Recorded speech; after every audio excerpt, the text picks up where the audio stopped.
Welcome to the space where creators have aligned a positive and intellectual collab of open minds. For sharing and learning from one another, it's a vibe. ReadswithRosa podcast on the mic. Subscribe, educator spitting bars. I guess you didn't know I'm multifaceted and humble, checking off life goals. The classroom is my comfort zone where I plant and sow seeds of knowledge, compassion, empathy, and hope. Reading is the key to unlocking your potential. Countless benefits, including cognitive and mental. Regardless of the genre, books are highly influential. Go get yours, I'll get mine. Making strides, monumental. Come rock with me and get down to this new jam. Reaching out to my friends, I had a very simple plan. Educate the masses through books and life lessons. It's the grand slam. I'm out. Tala falava, bula, and welcome to the Reads with Rosa podcast. On today's show, we have an educator and school leader who hails from Fiji but has lived abroad and worked in the international school circuit for many years.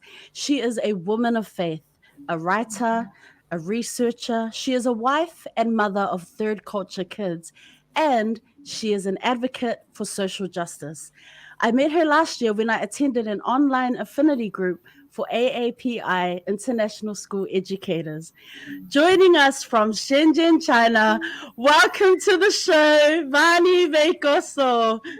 Rosa, thank you so much. I appreciate being here. How are you, Vani? I'm good. You know, Vinakawakalebo for the invitation. I am so honored to share your space with you and being in dialogue today, and looking forward to what we need and have to share.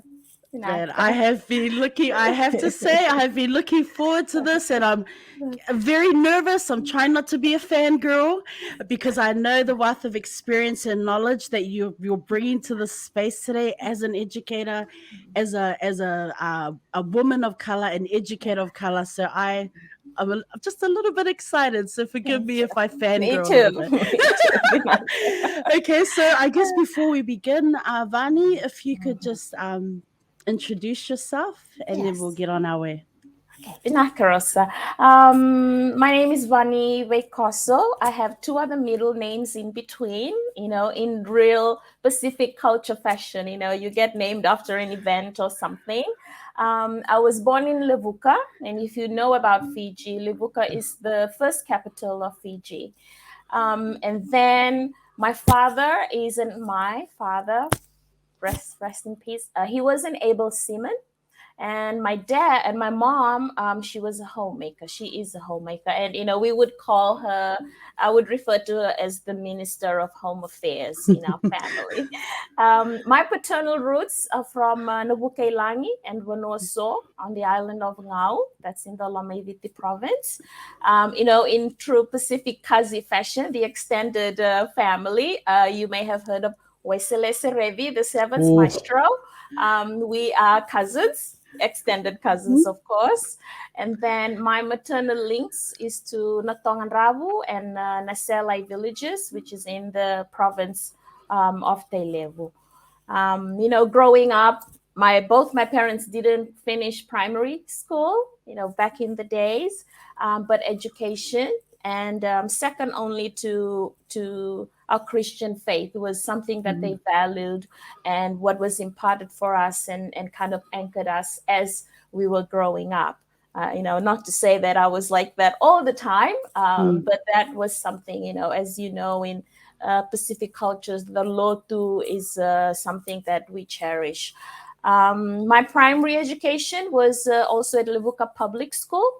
I did attend kindergarten because Levuka is actually a town. In the British colonizers, when they came over to Fiji, that was where they started off the administration for the Fijian as a nation. Now, you know, Levuka is a really multicultural town. So back then, even, you know, I had experiences living and going to school with the Rotumans, children of Indian origin, Chinese, the Kiribati, and then we had Europeans and part Europeans. So we were a small multicultural ecosystem back then. Now that was from kindergarten. We had a kindergarten, then first grade to sixth. Then my parents realized that at sixth grade or class 6, We knew how to speak in Fijian because that's the language we spoke at home. But in the school, everything was in English. And back then, Fijian language was not part of the curriculum. They realized that we didn't read Fijian. So, we had to be taught by one of our aunts who was a teacher on the island. She would come over. So then we were shipped to the village school to then go learn more about the Fijian language. That's to my maternal side. Something that I experienced, which, as I grew older, I realized the rural culture shock, Oh. because the Levuka was a town, so it was more like an urban center. But that was totally different. Although I had gone to visit the village growing up, but being in school 24/7, I didn't really enjoy my first year. But the second year it was fine. And then I went on to Andi Vakumbal School. It's a girls' boarding school which was established in 1948 with the idea of educating young Fijian women who would then later on be community leaders, in whatever capacity that we're serving, whether it's a home or a job in an office or a school or whatever space that we would become leaders. And then later on, I attended the Lautoka Teachers College to learn to become a teacher. Yeah. Oh, yeah. Wow. That, I want to get into teaching, but I have to quickly ask, are you following the rugby sevens this weekend? Of course, yes. I've got my rugby shirt on today. I was like, are you trying to make a statement, Miss Vani? Are you trying to make a statement right now? If you've heard of the Blue Wiggers, shout out to my Blue Wiggers family, the Fijian group fan of sevens rugby. I'm part of that. Proud to be as well. Yes, shout out to the Fijian sevens team, quarterfinals. Samoa's in the quarterfinals. Yes, I know. Samoa has been playing so well lately. It's very exciting. Wow, Fiji to the world. From Fiji to the world. Your last point there was you went to teachers college. What got you into teaching? What was it that? Yeah, what was that one? How did you come to that decision? I mean, what because you talk about being, I don't know, like being prepared for leadership and so many different spaces, but why teaching? That's a good question. From my maternal side of the family, first of all, I had an uncle who was a teacher, cousins who were teachers, so that kind of became a family thing, being a teacher. And growing up, I remember my sister and I used to play teacher. I'm the teacher. We're learning in school. We're drawing. We're having our blackboards and things. So I've always wanted to be.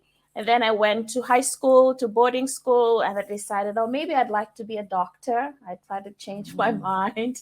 And then I found out that doctors have to do night shifts. And I was like, no, I don't do night You're like, stuff. not for me. Not for me. But then, so that kind of cemented my desire that perhaps going to teachers college, I need to give shout out to my late uncle, who played a big part in that. He was a principal in one of the schools back home, and also my maternal grandfather. So always reading. I can see him now, always reading. Every day he's reading his Fiji Times or his Nailalakai on his bed.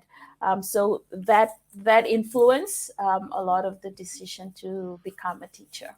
And then what's the plan for you always to move away from Fiji, broaden your horizons and look for opportunities in education overseas? Or was it something that just kind of God's timing, like it happened, Yeah. Good. You know what? It never. Living overseas or to go overseas from my childhood there was never a dream or was never ever in my plan. But I remember in boarding school, now I talked about my names. My second name is Tikomai Chapani. which means, it's translated as living in Japan. Because in 1971, when I was born back home, my dad was in Japan. I said he's a sailor, seaman, and back then he was working for Japanese fishing boats. So that was where he was when I was born. So that became part of my name. So when I was in high school, we would go to the library and have a look at the magazines. And there was a magazine, I can't remember what it's called, but it's about Japan. So I'm always looking at it and dreaming that one day I would like to go visit the place where my dad was when I was born. So that was the only dream I ever had about going overseas. But talking about education, when I became a teacher, that never happened. But I could always say, it was God incident rather than coincident. I was working, and then I had true Pacific fashion of fragrant babies. I had a baby, my beautiful daughter Tia. But then I moved to Nauru, and that's where I met the father of my two children, Jake and Chloe. So, and then we went back to Fiji, but the father of my children, Jonathan, he didn't really was comfortable with the heat. It was really hot in Fiji. So we moved back to Australia after our son Jake turned 1. And then again, at a God ordained time and place, we were both there, both teachers, but he couldn't find a teaching job. Obviously I couldn't find a teaching job. I was ready to retrain to be a travel agent, really, at that time, because there were no teaching jobs. But then we met our mentor, Peter Gotts, the late Peter Gotts, and he was the one who then hired us to move to South Korea. And that was back in 1997. Yes. Wow. Australia to South Korea. Man, culture shock for you when you think back to those initial moments. Wow. Interesting enough, when I can recall Peter wrote a reference letter for us before he left to move on to the Bahamas. And something that he wrote there was how he was encouraged and pleased to see because we were a small young family moving from Fiji, Australia to South Korea. Jake just turned 1. That how we kind of assimilated to the culture very well. I guess the school was small, International School of Busan, and we were so family orientated. It was a very strong unit. So culture shock, I couldn't recall having culture shock in that culture. Maybe because I grew up with the Chinese people, with the food and all, so I kind of made that connection that it was okay. Yeah. And on your Twitter profile, you have, I think, about 8 or 9 flags on your Twitter profile. So I'm assuming these are countries you've lived in or at least visited. Tell us about these flags that are on your Twitter profile and the connection to your teaching experiences abroad. Thank you. Those are actually all the countries that we've lived in and worked.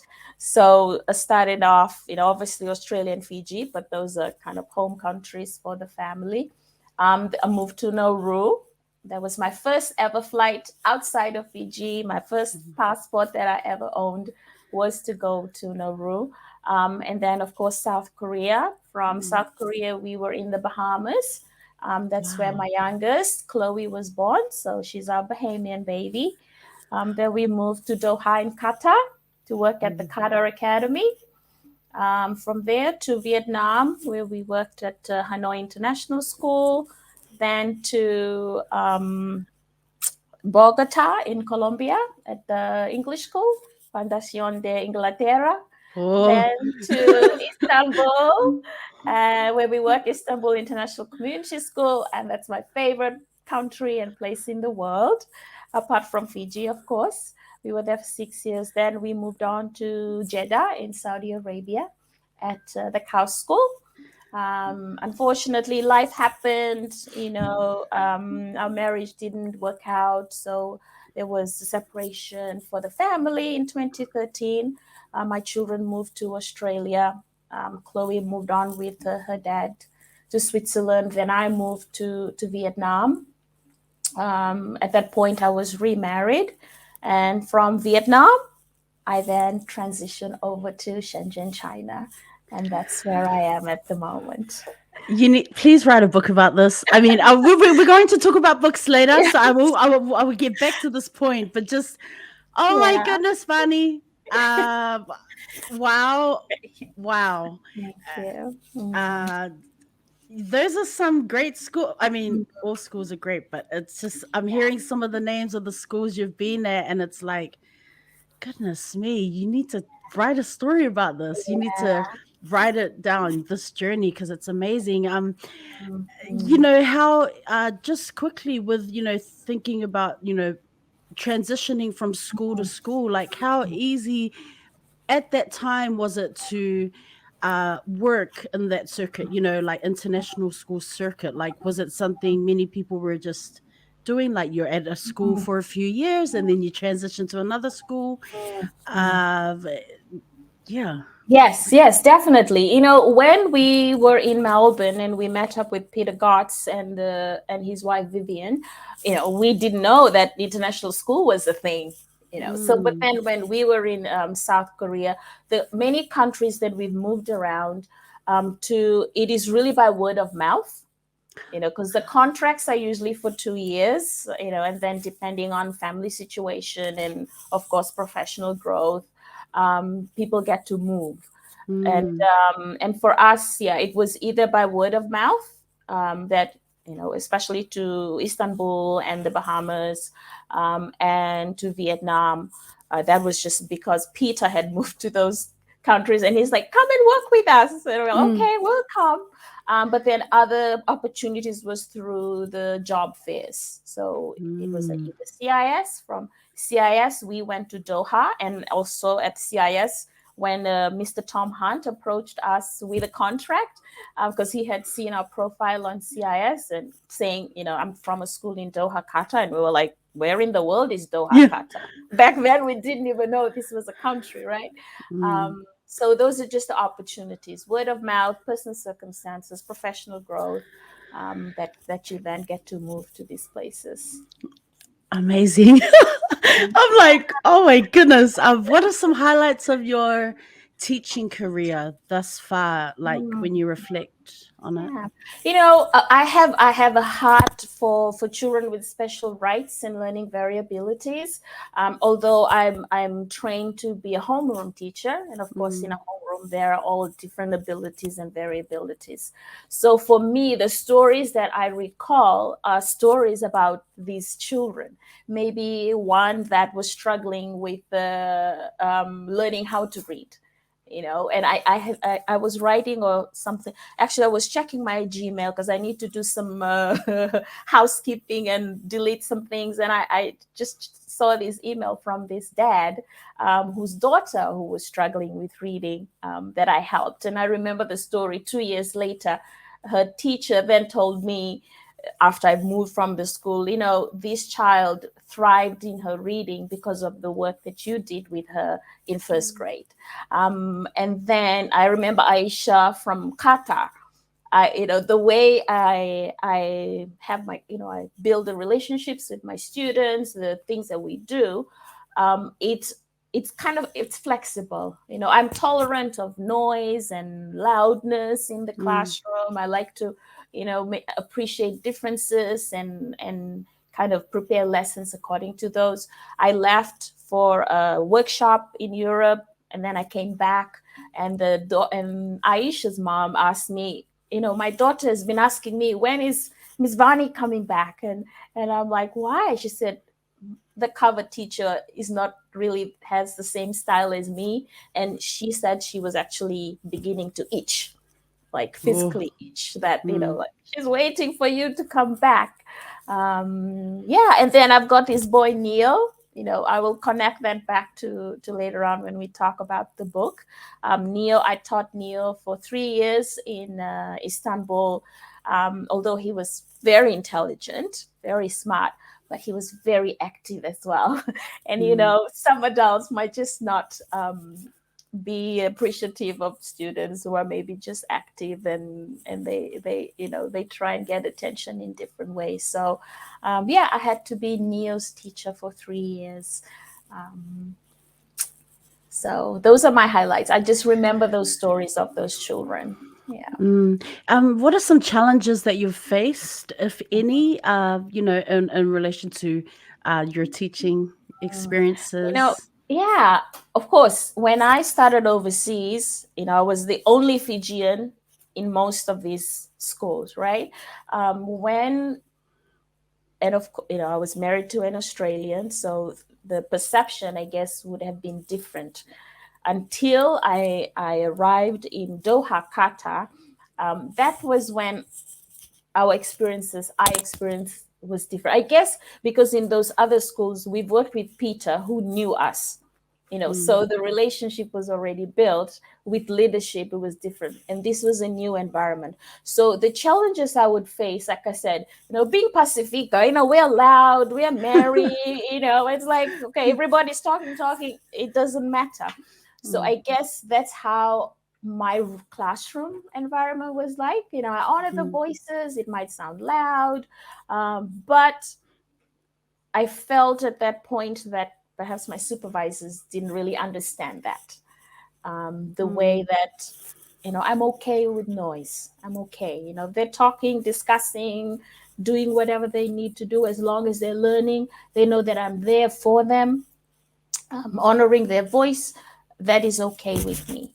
But and again, just being treated unfairly, not so much because of my professional abilities, but personal circumstances that I have talked about. So those are some of the challenges. It's not so much, I think, from the children, or it's mostly the system, I would say, are the challenges that myself as a Pacific Islander and a woman of color in education face. That's how I would say. Yeah. That resonates with me. I totally get what you're talking about.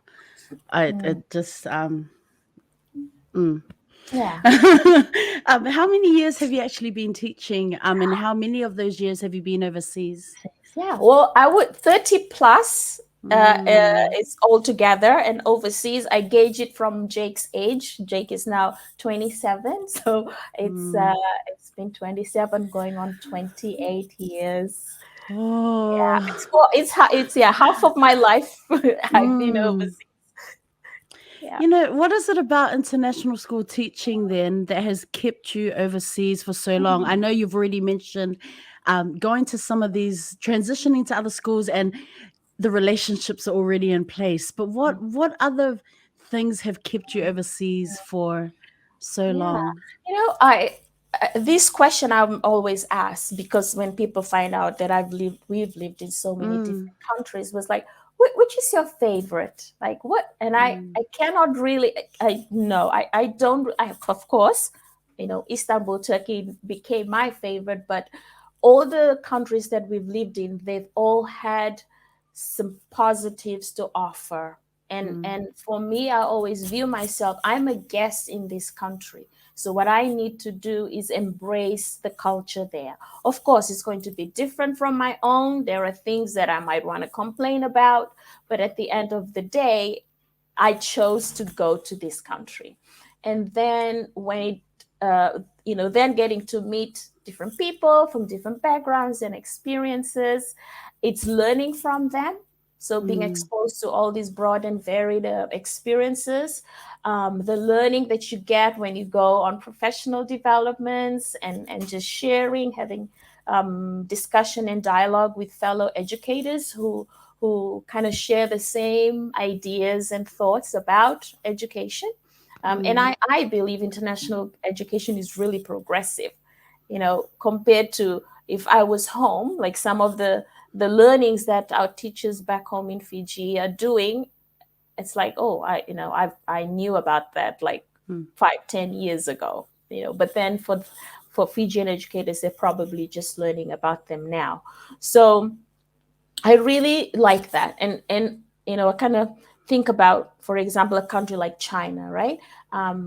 of course, I read the news in Fiji. There are biases, of course, and we all have that. But then coming to live in a country like in the Middle East, Mm, did I ever think I would end up there? No, but I love the Middle East.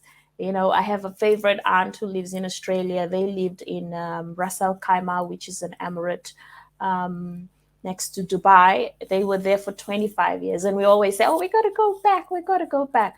So just having this wonderful opportunity to live in different cultures, experience it as a foreigner in it, um, mm. and then having the connections to other fellow educators who have come from different countries to build and grow our professional expertise in this field and in this space.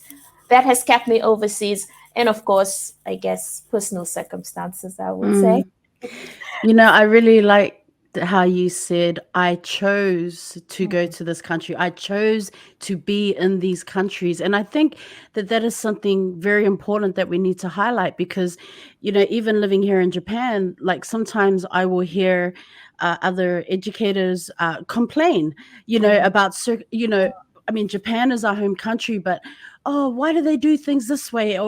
And I can't communicate. And it's like, but you chose to yes. come here, like, we need to respect the host country. Like, you actually need to make a conscious effort. You have to be proactive, and if you want to learn about the culture and the language and you want to understand, I don't think you'll ever completely understand, but make an effort, show a willingness to Yes. learn about your environment and the people and the culture. Like, you can't go to a country and then expect to be expect things to be changed so that you're comfortable. Yeah. And I feel like, I mean, this is my first international school, so I'm only talking about this one experience. But it's like, come on, like, Yeah. you chose to be here. So my question is, what are you doing as an educator to at Mhm. least learn about your surroundings? Yeah. Try and understand, look at different situations through a different lens. Not, I'm a foreigner, I'm a Westerner, I'm here, um, I'm the dominant voice, Yeah. therefore things need to be done my way. Sorry, I went off on a tangent, No, but I no, thought no, when you it's okay. mentioned it, Yes, it was yes, so yes, important. I was like, it that is. right there Yeah, yeah, is it key. is. It is. So when I'm Mm, in this my adopted country, I will always call that any space I'm in that they've adopted me. I all mm, I need to do, very simple thing, is just embrace it. Embrace the challenges. I mean, we'll talk about situation here, but mm, you know, be grateful. I guess at the end of the day, mm, be grateful because I get to do things that I love to do, which is teaching and leading in China. mm. Yeah. So, China, let's talk about Shenzhen, China. Uh, yeah. How long have you been there now? Okay. This In I'm Shenzhen? finishing off this my second year of my Mm. first contract. So I've signed up for another year. So I'll be moving on to my third year here in Shenzhen. Yes, which is Oh, just across from Hong Kong, by the yeah. way. You're like, Haven't been I'm there. hello. Yes. Yes. Hello, team. Yeah. Man. So, what is your current role? Or what is your role at your current school? And yeah.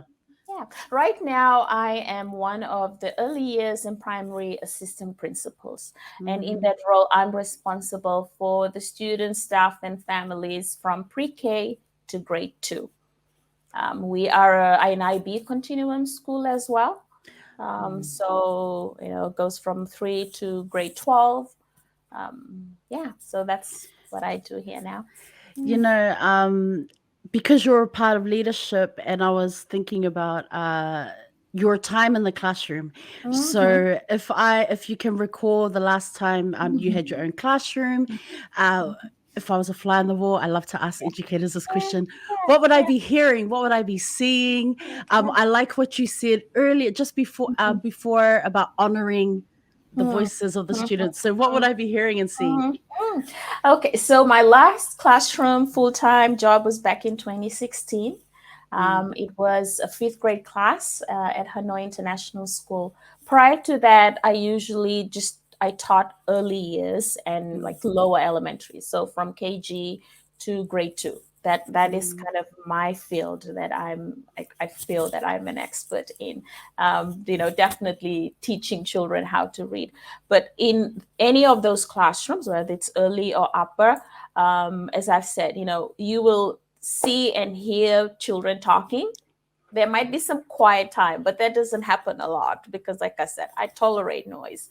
So there'll be discussions, children just asking questions, making choices, taking ownership of their learning, being creative. There are displays on the wall that, you can go see how visible the thinking is for children, with support for home. In my first aid classroom, when it comes to reading, I used to have this activity called our literacy links.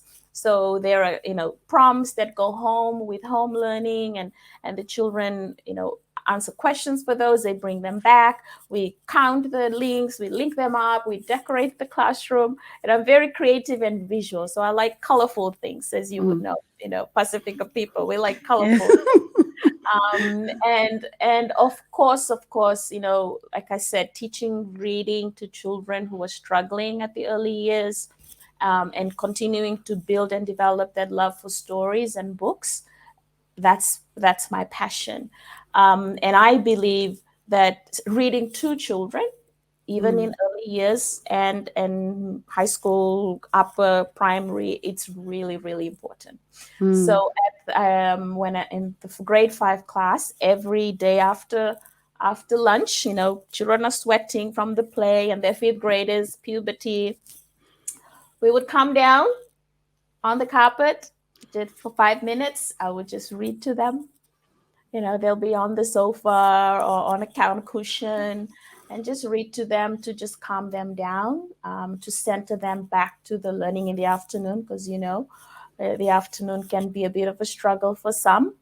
And the book that I've noted down that was coming out at that time was Wonder by R.J. Coetzee.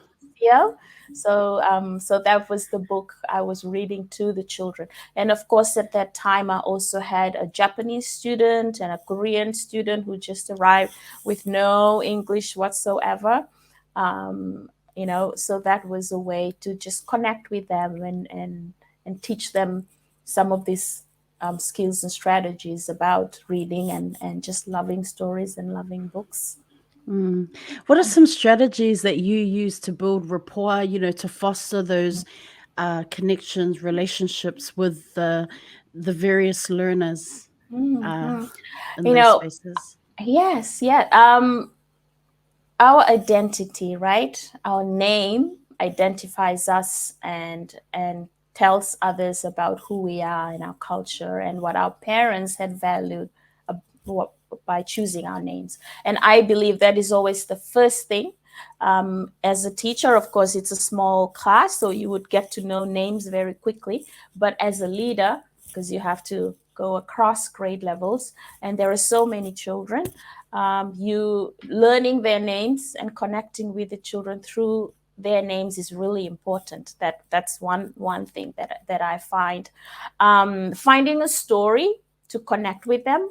I remember this boy, Christopher, in my KG class in Saudi Arabia. The first morning meeting on the first day, kindergartners sitting around trying to talk and encourage them to, he just blurted out, "I hate you." I'm like, "It's okay. I still love you. That's fine." So then during the year, I had to find something to connect to. And then he and I found out about that he loves golf. And back then, I used to play golf, not very much. So that was how we connected. One day I was sitting at my desk. He brought this little golf. I still have a present that he gave me there in my bathroom. Some little golf thing. And he just going, "Oh, I went golfing with my dad. And oh, I love golf. I played golf." And that was how we connected. So I always feel that it's important to find that story that you can connect with a student, because through that story, your story, and then connecting with their story, that is how you would foster those relationships. And also at the beginning of the year, I would prepare a little gift pack for my children to welcome them to the class with a note I would have 4 things in there. An eraser with a note that we all make mistakes and it's okay. Oh. I would have I would have a little jam. I would go out and look for jams, from shops, IKEA. And there's a note to say, you are a jam. You are special in this class. I would add a stick of glue to say we all stick together. That's the meaning of that. And then just a heart, a red heart that I've cut out, just to say, you are loved. At home, your parents love you. They send you to school, and in school, there's your teacher. I'm here to care and love you too. Yeah. Oh, Miss Vani. Oh, you are amazing. Oh man, I do feel the love. I'm listening to you talking about this and I'm like, man, you're something else. Thank you. Wow. Thank you. Thank you. You know, man, when you think about success, it's often in when we think about the ecosystems that are our schools, success a lot, sometimes it can be defined by looking at data, numbers, and things like that. But for you, as you reflect on your experiences as a leader, school leader, and as an educator, what does success look like in a learning environment? Yeah. Thank you. Like you said, the point of data and numbers, it's just, it's a make how it's just being seen as the it when it comes to quantifying success. We really need to rethink about that. And for me, in my class, in what I do, success, first of all, if a child feels that they are included, and then, even now, with our children here when they're playing and, they don't want to be my friend. And then trying to encourage them to include each other in the game. That for me is a sign that we've been successful in something that we do, because we're all humans. We all have this need to feel connected to someone or something. So finding success is that students know that they're included. Students know that they're capable and they can be expert learners. Students knowing, like I said, with the eraser, that we all learn from our mistakes. But at some point, if you keep repeating the mistake, then we need to find something else. This is no longer a mistake. Right.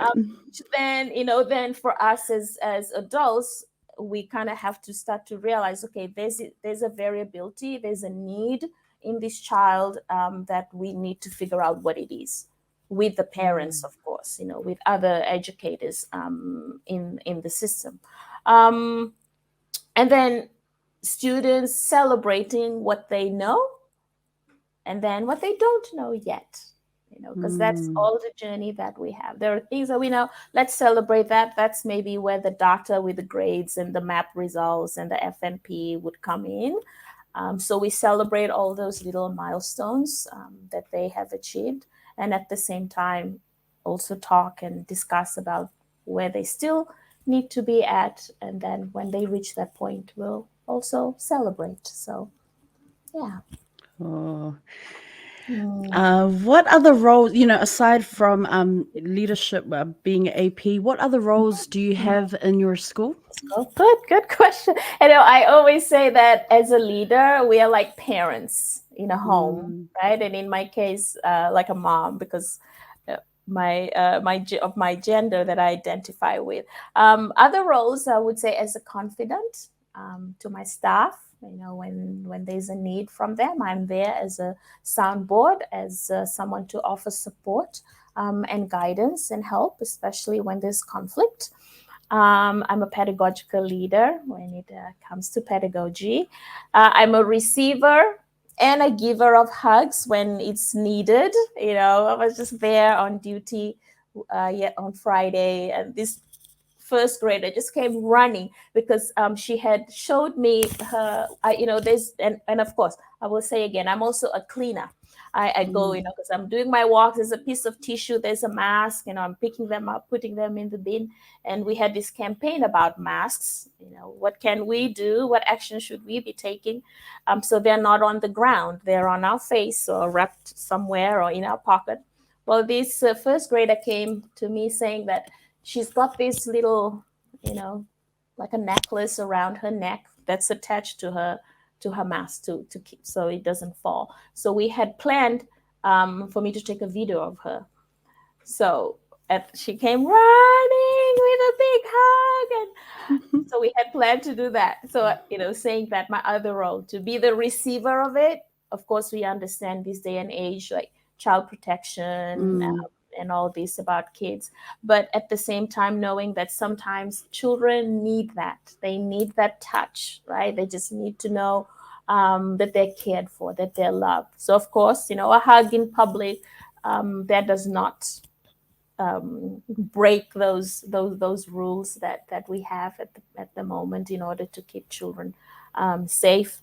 My other role, I'm a reporter, as in with meeting with parents, I have to report some very difficult matters that might have arisen from the teachers about a student. So I get to do that. That's part of my job too, building that partnership with parents. And sharing information with them, and asking for their support as well when it's needed. So there's a lot of hats that is one. Checking in the loo that it's clean and all of these business, and reporting to logistics if something needs to be done, and checking the weather. Is it going to rain? Right. Should it be rain? Wet day. So yeah. Man, yes, you wear many, many, many, many, many hats.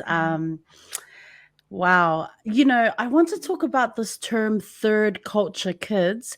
You are a mother to third culture kids, and I was wondering if you could just briefly explain the term, like what that means for those who are watching or listening and have no idea what we're about to talk about. Yeah. All right. Well, third culture kids is a terminology, if I remember correctly. I guess it was a missionary family that traveled overseas. I may have to do some more research on that because I'm trying to recall the memory I had from when we were in Vietnam. So yeah, third culture kids are really children that have left kind of their the country of their parents and then moved and lived in another country.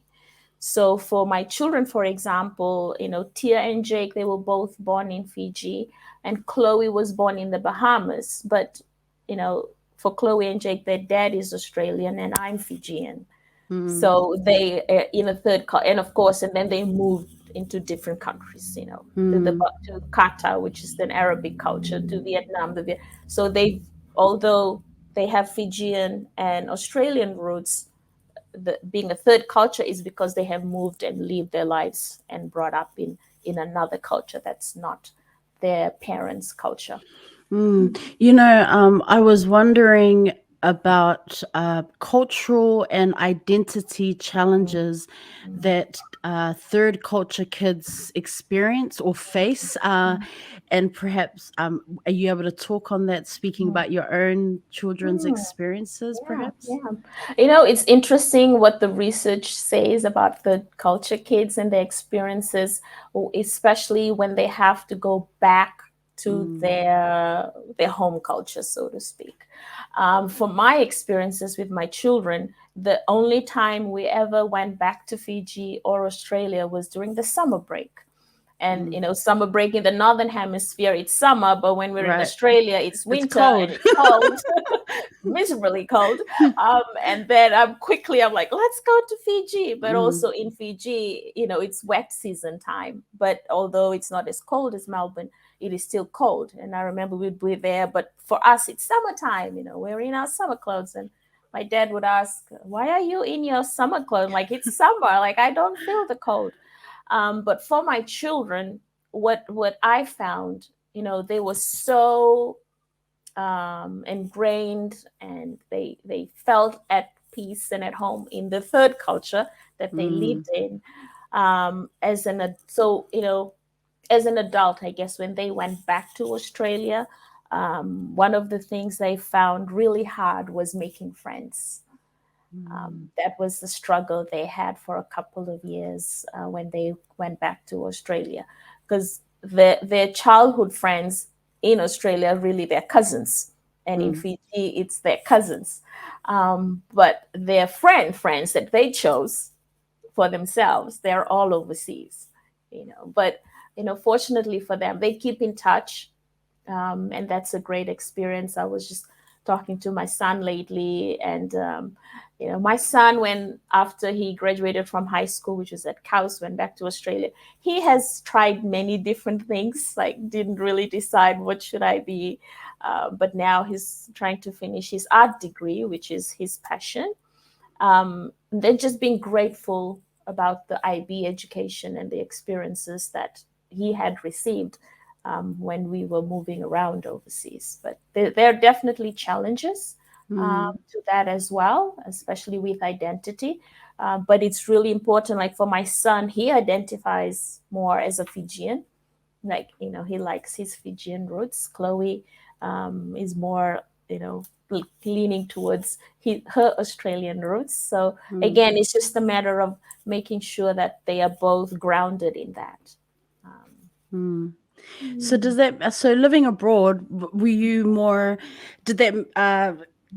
were you more intentional in terms of teaching your kids about, the cultural values and traditions that your own parents taught you?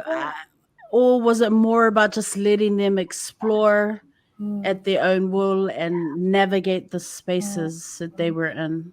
Yeah. You know what? I would say half and half, right? I was intentional with talking to them about Fiji, and that's why I made it a point to take them home. I remember Chloe at one point when we were in Fiji, and then we went back to Australia. She just decided to go, Fiji looks old. What? And then I kind of thought maybe the weather at that time or the buildings in Fiji, it's not as flashy as the Melbourne skyscrapers and all that. That was just my thinking. But I was intentional in making sure that every summer we go back home and that, to Australia to spend time with Australian family, and to Fiji to spend time with Fijian family. And when we're there, there's always festivities that's happening, maybe a soli in the village, like fundraising, or the lotu, so I would always take them to those. And, we wear our Fijian clothes with the colorful flowers and everything. But when we're back in our own space, I remember in South Korea, Jake was one at that point. No, he was 1, 2, 3. Like he would speak Korean, understand Korean from our ejima, Miss Shin, and I would speak to him in Fijian, and so those were kind of the two languages he would kind of converse with, but not so much in English. But then Dad didn't know what we were talking about, so he kind of felt left out. Which then, for me, I just then reverted back to English, which is something I regretted. So language, I really didn't teach my children to speak Fijian. However, when they're home and families are speaking it, they can understand it, but they just don't have the right words in the right structure to say it back. So yeah, I would say half and half. I was intentional about some parts of it, but not so much the language. You are a writer and a researcher. I read in your notes that you started writing stories in 1997 in South Korea. So I wanted to ask about that. Like, can you recall what it was about that particular time and place that actually prompted you to start writing stories? Thank you. I was teaching kindergarten class at that time, and we were doing a unit, I guess it was on frogs in particular, or just nature. And I was looking for stories about frogs in the library for kindergarten. But I could only find the stories about frog and toad. That series, Frog and Toad. And I'm like, I don't think my kindergartners would really connect with this one. So I then wrote one about the tree frog, camouflaging and my simple artistic impressions of the tree frog on a tree. I can visualize the book right now, but I think I've lost it in all the movement that we've been doing. So that was where the idea of writing a book was first birthed for me. You know, what other writing have you done? And like, where did okay, so that is, classroom teacher, but where else do you get your ideas for your writing? Yeah. And then I was going to say something else about that. Anyway, when it came to the journey that I'm on now with the stories, that happened. So that was South Korea. That was my first. Bahamas. Then we went to Qatar, Vietnam. So in Vietnam, I also started to write a story with my children in it. Now, my ideas are always influenced by my family experiences, my personal experiences. But then I would fictionalize it, to then make it a realistic fiction. But there could be something that happened in our family that would then trigger an idea. For example, when we were in South Korea, there was the Harvest Festival, Chuseok, which we celebrate. And we had my good friend Catherine Hildreth. Shout out to Catherine. She's in the US at the moment. She would invite us to her family for the Chuseok family feast. And then we were in Doha. There's Garangao, which is like Halloween, where the children also go around and ask for sweets. In the Bahamas, there's this festival called Junkanu, which is a New Year's festival. And then in Vietnam, there's Tet, the celebration of the New Year. So I had this idea that I could write about Jake celebrating all these different celebrations in these different countries with names that, I didn't know Garangao was a festival, but then I experienced that in Doha. So I have those stories in my vault. They're still there. And then so it's those things, like little one experience from the family that I would then go, oh, how could I take this experience and then write a story about it. I will talk about that as well, kind of a story that I already have that's featuring my son about one experience that we had in Hanoi. Yeah. So, I want to talk about Miss Vani, the author. Everyone, Miss Vani, who wears many, many hats, not as an educator, as a mother, as a wife. She is also an author. Elif, I don't know if I said that correctly. Elif, the Chimney Fairy. It's a children's book. Yes. Tell us about your children's book, Elif, the Chimney Fairy. Okay. Now, friends, this word friends, making friends, keeping friends, it's such an important concept even from childhood. So Elif the Chimney Fairy, and I believe, well, we all know, like, even as adults, we need our besties, we need our BFFs at any stage in our lives. Having a best friend or having a group of friends is really important for our well-being, and just having the time to chat and talk and catch up and do silly things. Even from like the boarding school I went to, we are a sisterhood. I still have my good friends from that time that we still communicating even until today. So Elif the Chimney Fairy is kind of based on my experiences with my girlfriends in Turkey. Turkey has a very special place in my heart. So as an adult, that friendship that I developed while I was there, because at the same time, I was also having personal struggles. So my friendship was very important. Having my circle of friends, they were really important to me. So then when we were leaving Turkey, and Cappadocia, the setting of the story, it's just magical. Like, I don't know if you've been, but you need to go. It's just out of this world. The landscape is amazing, like caves and all of this business. And they have these structures that are protruding out of the ground that are shaped like toadstools, but like big. And they're called fairy chimneys. that's what they're called, fairy chimneys. But then I kind of changed that and call the story Elif, the chimney fairy. And Elif is the name of my best friend, my Turkish friend, my first friend that I ever made, who is still my friend now. So the names in the book, they're real names of my friends, and the place is also real. Cappadocia is a real place, but the story that I molded around this concept of friendship and courage.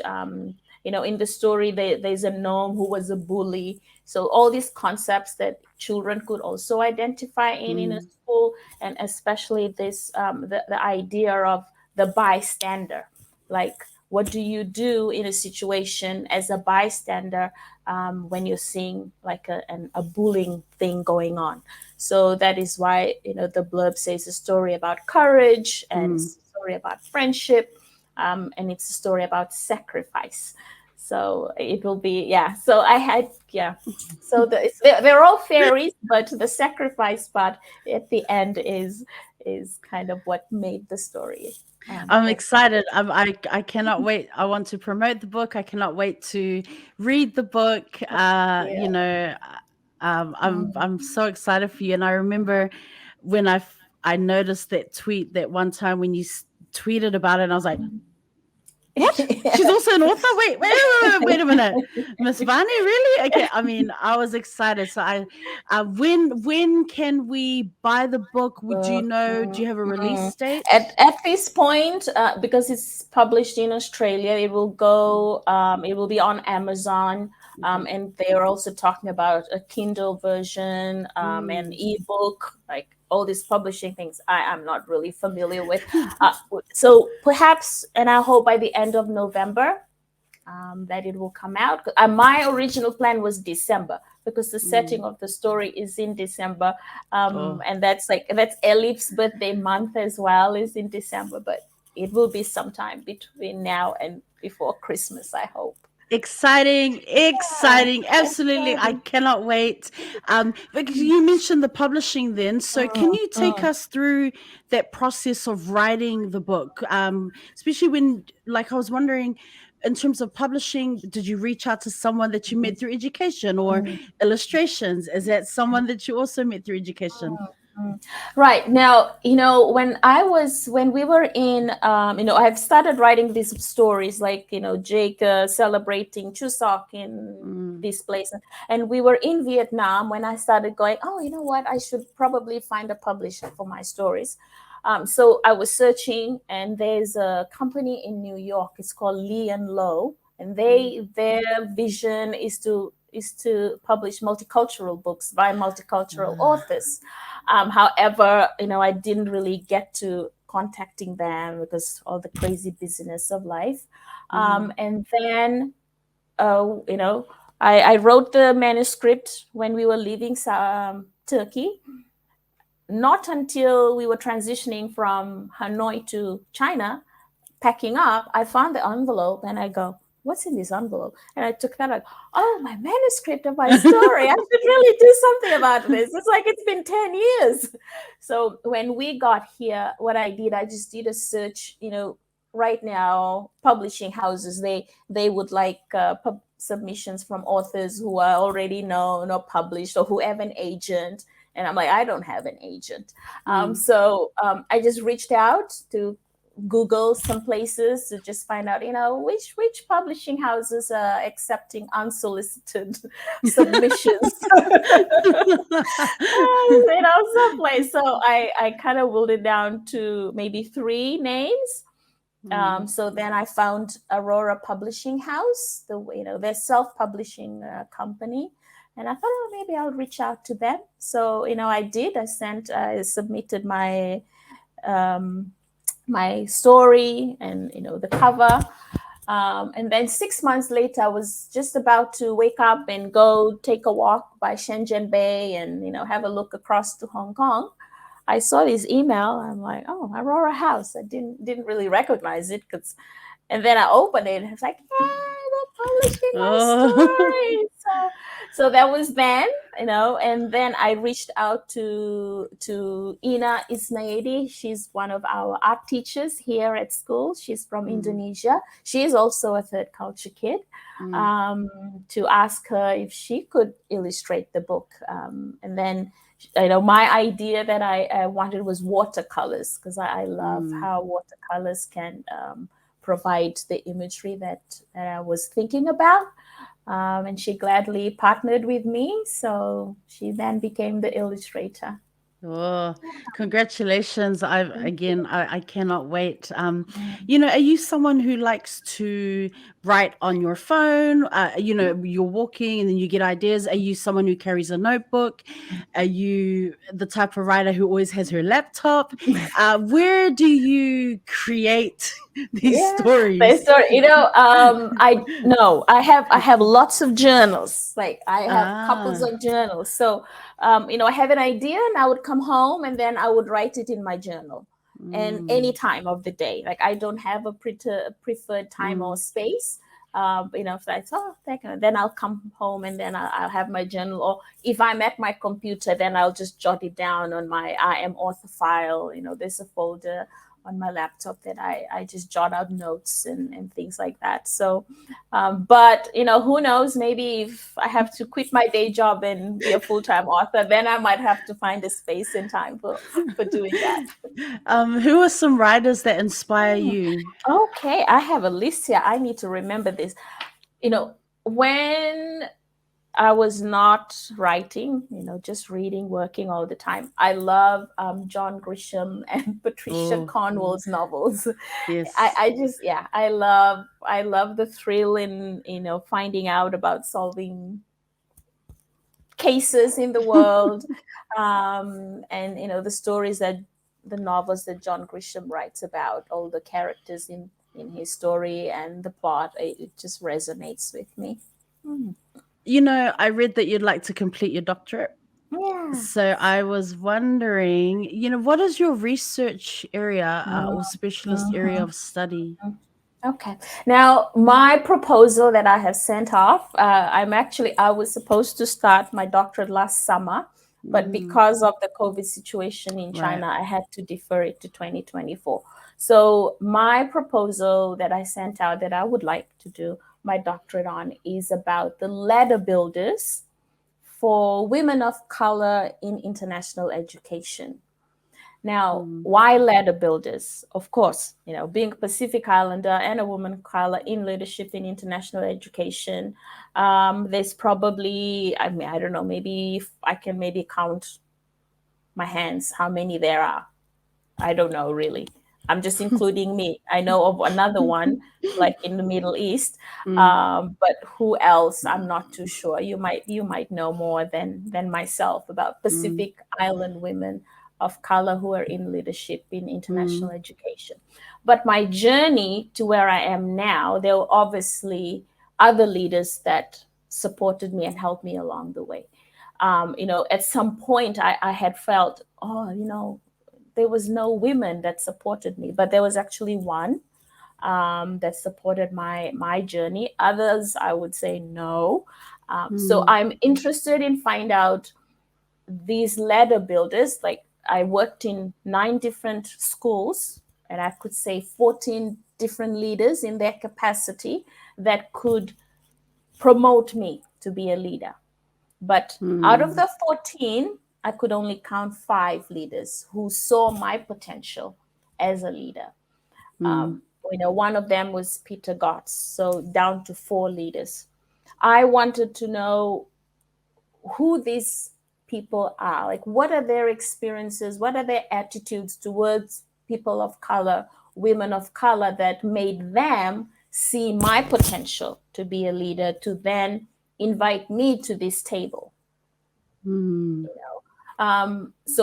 then how could what they share, their experiences, their attitudes, what they value about leadership, and to then go, all other leaders who have the capability and the potential and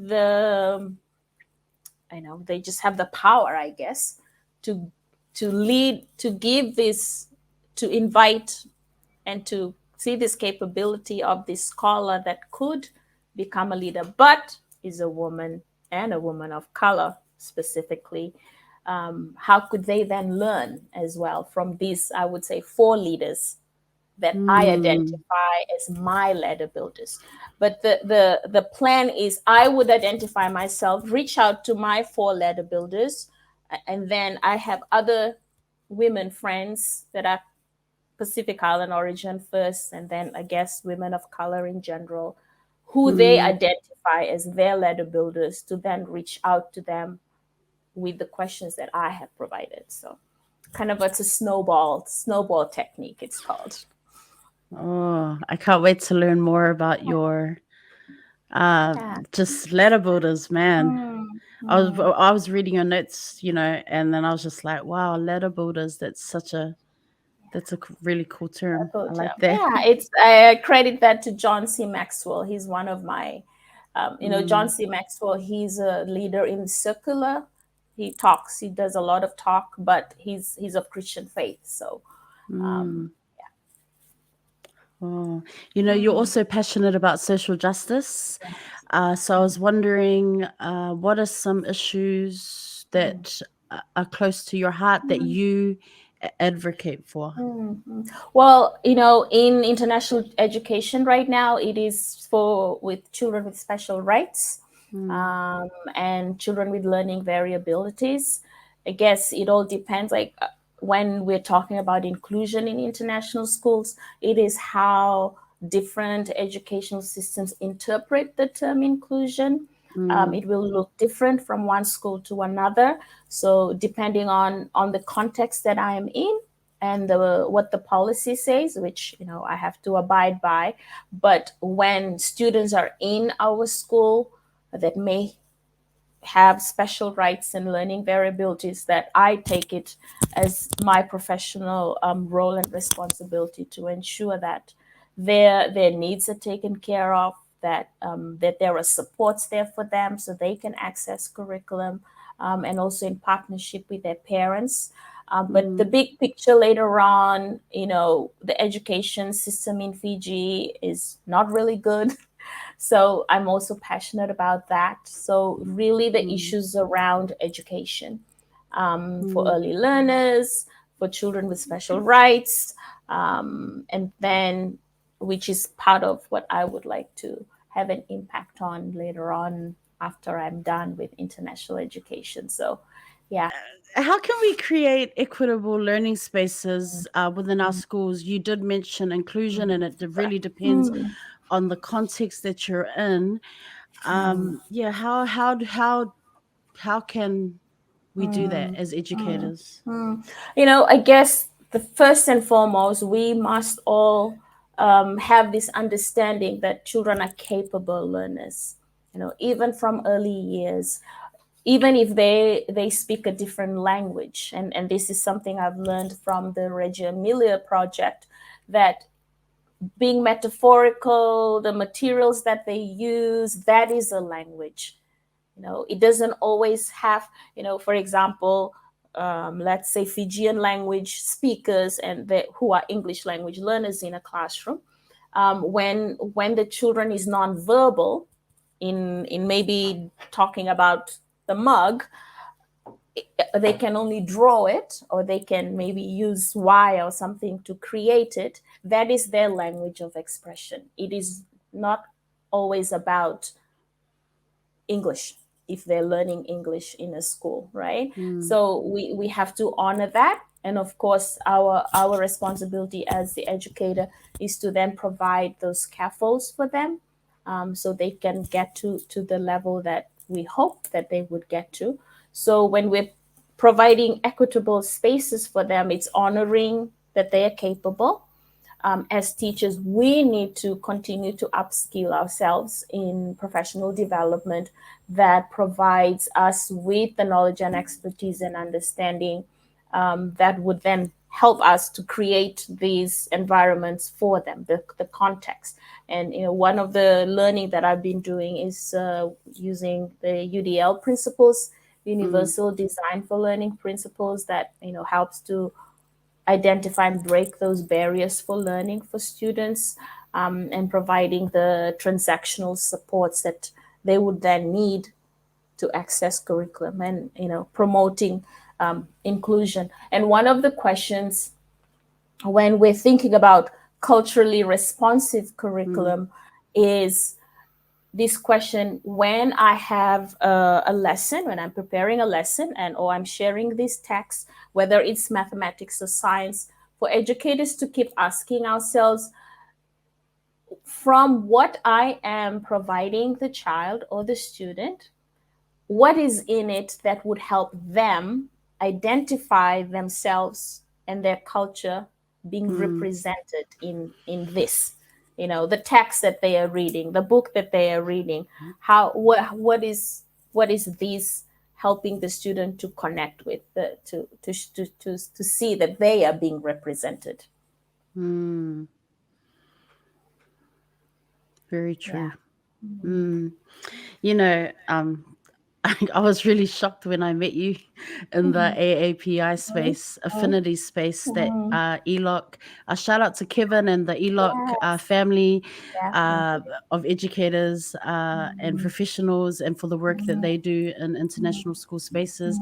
But when I met you on there, like I was just like, oh my gosh, wait, she looks Fijian. Oh no, wait, oh my god, oh my gosh, there's like another. I was freaking Yes. out. I Yeah. was attending it. I was feeling overwhelmed at that time. It was just real difficult time uh, at work. And I was just like, I'm going to go to the space. And then when I turned up and I was like, oh my goodness, there's a Fijian woman, but Yeah.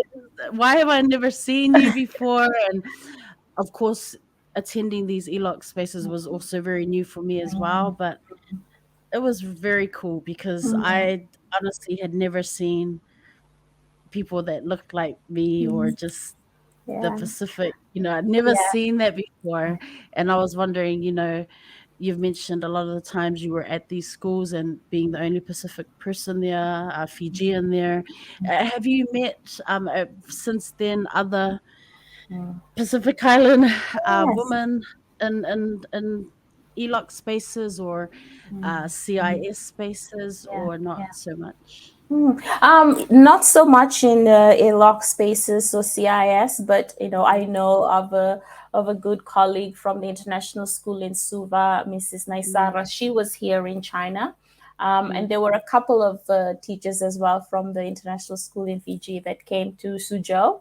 Oh, Actually, she left this school year, and I know now there's a school in Dubai. I think it's called mm, the Emirates National School, that a lot of Fijian teachers are at. And I guess if I heard correctly, there's one as well somewhere in Eastern Europe, Serbia, or maybe one of mm, those countries.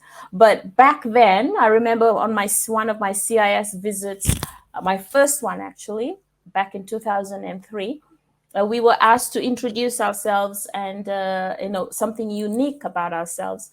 And I remember my team chair back then, Robert Landau. I was like thinking, how what could I share? And I just realized, yes, at that time, during my travels around, I have not met another Pacific Islander in international education. And those teachers and my team as well was like, yeah, you're right. I've never met another Pacific Islander or another Fijian in international education.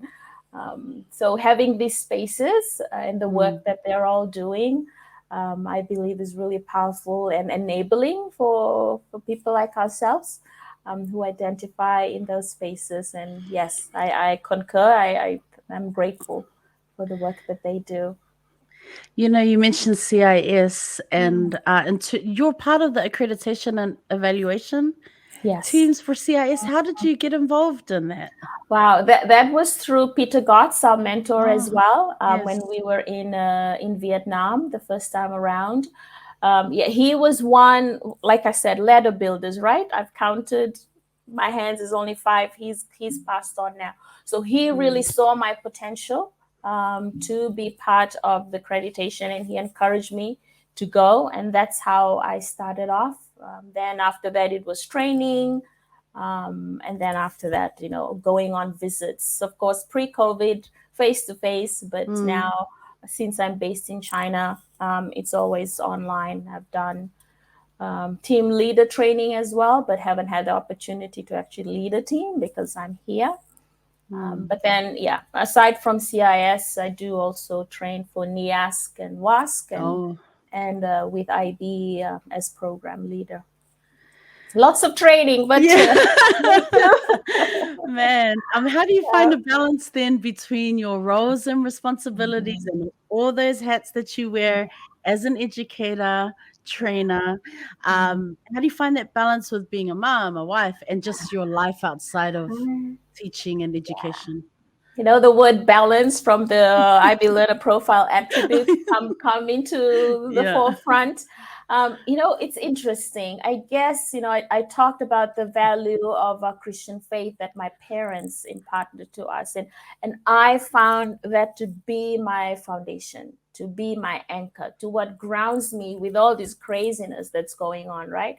When I'm at school, during my teaching time, that's when I'm planning. And on Saturday mornings, I would take a chunk of that time to go and prepare and plan my class. However, what I have learned going through, the personal struggles we had when we were in Saudi Arabia, in that ecosystem, I should say, there are very intelligent people. Scientists, research scientists, but we also had a small church. We were very fortunate, very blessed to, in a Muslim country like Saudi Arabia, to have a church. So there was one sermon that one of the research scientists preached about was about rest. Like even in that highly intelligent, crazy university setting, to find rest, take a day out to just rest. And, you have been given 6 days to do all the work that you can do as a wife, as a mother, as an educator, to then get that one day to just rest. And that was a big lesson for me. And that is what I do now. Like I have a day, I don't do any schoolwork. I do family stuff, fun stuff. But I don't do schoolwork because the 6 days I've been given to do all that, so that I can find that balance between, my honoring my responsibilities as a mother and a wife, and then my work as well. To all my fellow teachers, educators who are listening and watching, are we taking note of this? 6 days to get everything done. Note to self. But let me add on to that. Of course, you might not get all the things done in 6 days, but what I have found for myself, I guess this is again, it's a God factor. It's my Christian belief and all, that when you give that day to rest, you will find that you have a lot more energy, a lot more extra time during the 6 days to finish up all that you need to do. I agree with you. Yes. Absolutely. I'm not even arguing because I absolutely believe that as well.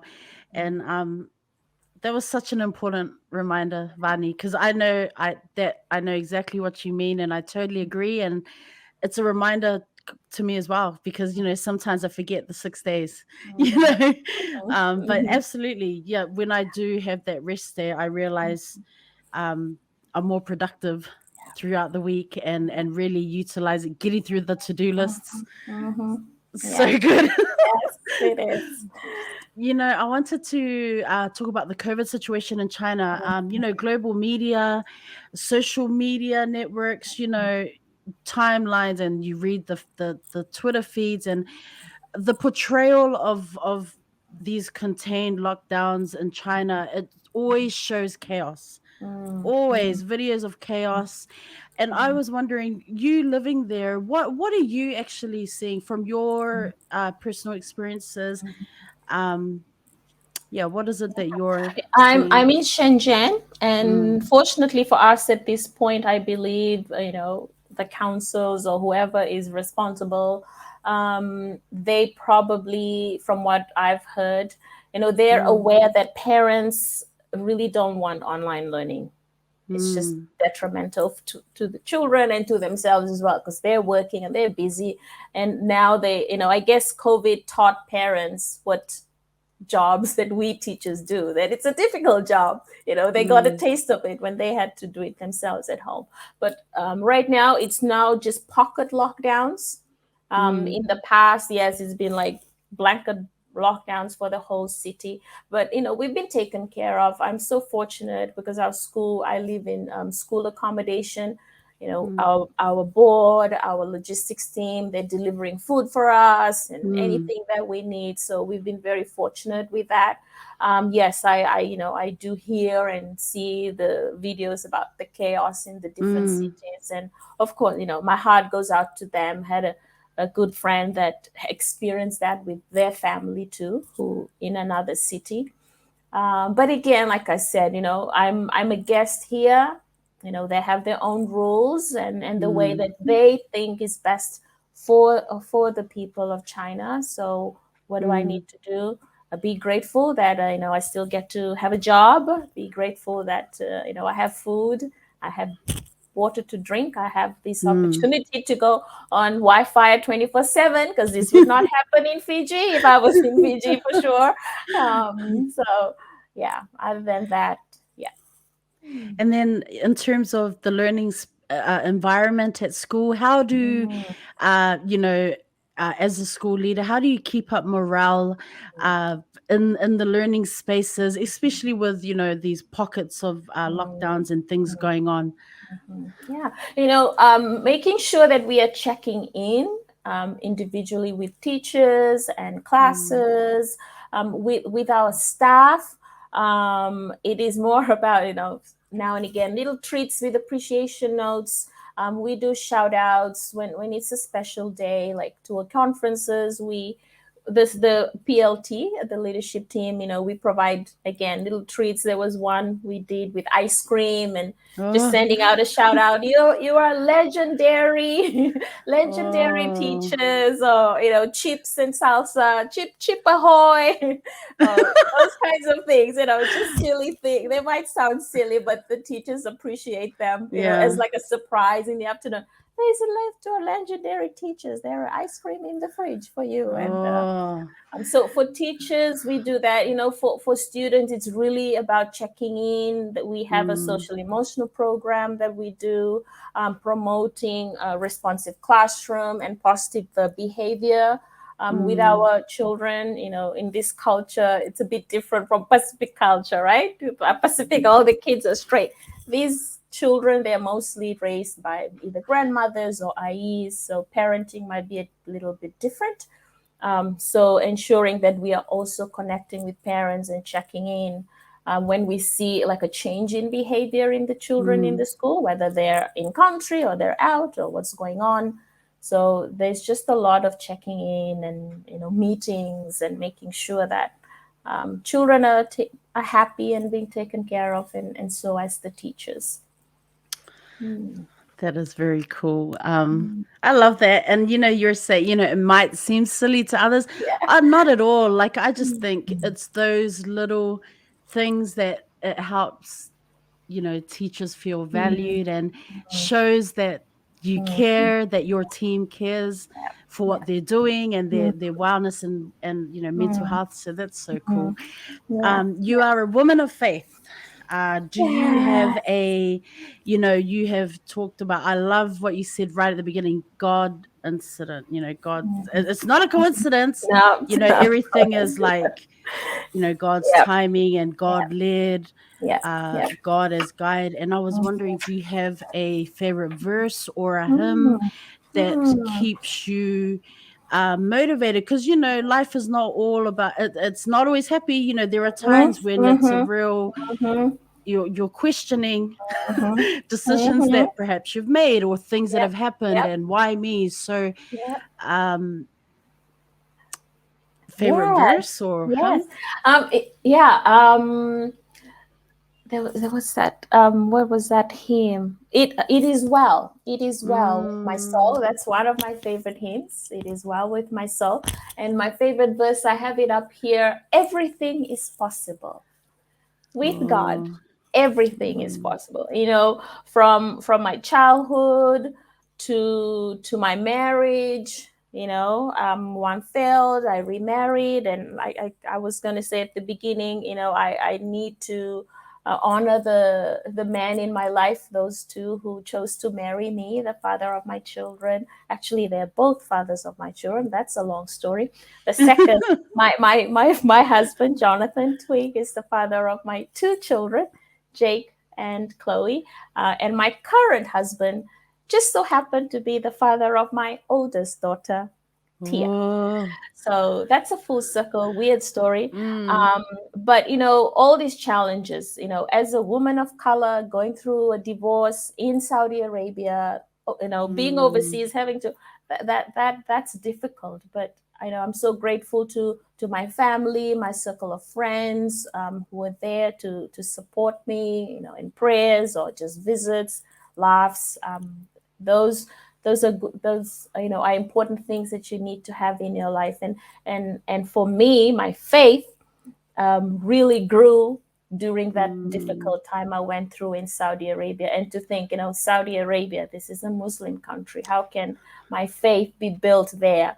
But that was where it did. Our small church community that we had there, the fasting and praying that I did, I was really seeking God, because what did I have? Nothing. I had nothing. I lost things. So that really like for now, okay, if I don't have any money, I don't have food, I know God will provide. That little mustard seed had grown at that time. So it's one of those lessons I've learned. You have to go through challenges to then maybe find out what big God is, how big he is, and all the riches and abundance that he promises. Like right now, like you said, Father, oh, she's an author too. Like not by strength, nor by might, not mine at all. All the glory to God, I would say. Yeah. Oh. And then, self-care. Yeah. I love to ask my guests this because they are always very busy people like you. How do you take care of Yeah. yourself outside of teaching and Okay. education? All right. I'm a homebody. I love my home space. I love massages. I get 3-hour massages at home. I have a masseuse that I'm grateful for that comes and gives the massages. I love to watch sermons on my YouTube channel. I love to listen to songs, Fijian song. I've lost track of artists. Like, I don't know, the last one I know about from ages ago, because I don't listen to them anymore. Not that I'm not interested, it's that I don't know. Gospel songs. I read my books. I have my books. I catch up with my family and my friends. I have my favorite aunt in Australia. Shout out to her. We just talk for hours, just laughing. Or, I catch up with Elif. The occasional movie I like to watch, based on true stories. As soon as I see based on a true story, I'm clicking on that one just to watch, so just keeping that balance. I love to go out for dinners. And when, it's summertime or holiday time, I like to go travel and see places. And then just remaining positive, just remaining positive, just having that mindset that, yes, everyone is struggling. There's a challenge. Does that mean that I don't go through challenges? No, I go through challenges. There are battles I'm fighting myself, no one knows about, but just giving a positive outlook on life and just being grateful. Like say, oh, I get to go to work. I don't have to go to work, but I get to go to work. Because I have a job. Others don't. So just rephrasing things. Man, I feel like you've shared so much in this podcast. Like, you've done so many things. You've really stepped out of your comfort zone, but I'm pretty sure that you still have goals and aspirations. Like, there are still things that Miss Vani over here wants to achieve. So please share with us. Yes, of what course. other goals do you have in mind? My first goal, obviously, is to finish my doctorate. And that would be in 2027 if all goes well. And then eventually, when I'm done serving, my family and students overseas, I'd like to go back home to Fiji and get into politics. Not that that is a Ooh. bad thing, because I Wow. believe that it is, serving at national level, that I could have an impact on educational policies and Mm. things that could change back home. But obviously, first I need to be back home, do what I need to do with my community and within my community, Mm. and then later on find an opportunity to get into politics. And You're Fiji so brave. election. Yes, Fiji elections happening December 14th. So, Mm. shout out to my friends, my girlfriends from my boarding school, Seni Nambo, Tanya Wanganika, and Linda Tamboya, who will be standing in this Wow. election. So I wish them well too. Fiji needs a change. Yeah. And I mean, if a book was written about your life, what Oh, would it yeah. be called? I know, lovely. Great question. I love that question because I'm already actually working on it. Oh. And it's going to be called The Light of the Dragonfly. Oh. Tell us more, or if you Um, can, or what yeah, that means, Light I of the Dragonfly. the Ride of the Dragonfly, like you said, and I know my life story. I've Mm. experienced so many different things. I remember experiencing depression even when I was here in quarantine the first time I came over from Hanoi to China. Mm. And I've heard about people getting depressed, and I'm like, nah, nobody could be depressed. And I experienced it. I felt isolated because I couldn't contact family because of the VPN issues in China and all this. So Right. I was depressed for 3 days until the third day. My friend from India called me and I was just like bawling. Oh, it's No. okay. And then I felt so good after the cry. So it's like, okay, depression is a real thing. Yes, The Light of the Dragonfly. The chose a dragonfly. I'm kind of having it here. There's a thing about, I will read it out. It says, having flown the earth for 300 million years, dragonflies symbolize our ability to overcome times of hardship. They can remind us to take time to reconnect with our own strength, courage, and happiness. And in biblical terms, dragonflies mean the light of God. So my Mm. plan is to call my book Light of the Dragonfly. I'll be looking out for that, Yes. patiently waiting Thank for that to you. happen. And do you have any book Yes, recommendations? I do. For children's book, I love these authors. I remember you talked about that. Of course, Julia Donaldson, the Gruffalo. I love. Now, this also part of the inspiration for Elif the Chimney Fairy. This is Mm. Julia Townsend. She's an author that kind of deals with issues and matters in the Middle East. So she wrote that one. And the late Jenny Overend. Mm. So that's children's book. She wrote Princess Grandma, which is based on a Fijian boombo. So Mm. she's an Australian author, and her book, I actually bought it from a book fair at the Caucus conference in South Korea back then.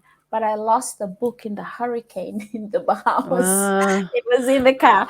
And then for adult stories, I love Pastor Joseph Prince for Grace Revolution. That's my connection to faith. mm. As a woman of color, I love the stories about Michelle. Mm. I've read Becoming, and this is called The Meaning of Michelle. Very empowering. And for educational purposes, as we're talking about inclusion and diversity and in communication and dialogue, this one, Reframing Community Partnerships in Education, is about community learning exchanges, how we are in dialogue with the community when it comes to an issue like a social issue or an issue to do with equity in schools. So those are my three recommendations Mm. for anyone who is listening. Oh, thank you so much, Vani. Man, I feel like we could just talk for hours and hours and hours. As the podcast comes to a close, I just wanted to take this opportunity before I give you the opportunity for final words. I just want to say thank you. Thank you so much. It's been such an honor to share this space with you, to listen to your sharing, just your journey. I'm in awe. And as an educator, hearing from another Pacific woman, a Pacific leader in the international school spaces, I'm really in awe. It's very inspirational. I'm feeling very moved. I'm feeling some kind of way, like it's Amen. just keep on being amazing. I didn't even know what to say. I'm just feeling a lot of. I'm just really Yes. filled with joy right now, and just so. It's such a blessing. I feel so grateful that I met you that one time that I went to the AAPI space, and have been following you ever since. So I'm excited for your book, your children's book. I can't wait to promote it on my social media Yeah. accounts. And I just really want to wish you and your family all the best. We're in November now. Christmas is nearly upon us. So, wishing you all the best for the remainder of the year. Take care of yourself out there. Be good, be happy, and just keep on advocating for our learners. Thank you so much. Vinaka Rosa, that is really touching. I am also honored to share this space with you. In your program, and I also hope that whatever we discuss today, whoever is listening, if it's only one, I always say that for my class and my students as well. If I at least touch one life, if I have an impact on one, if one person is encouraged, one person is blessed, then our job is done. Well, at least my purpose has been served on your platform. And on that note, I just want to remind whoever is listening today that this is a reminder that I have myself in my workspace, is that I am special.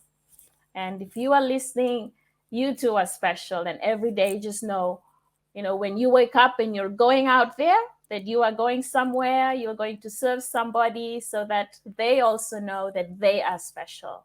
And that is really important, to make others feel like that as you would. But that would only come if you are feeling special yourself, despite the challenges, right?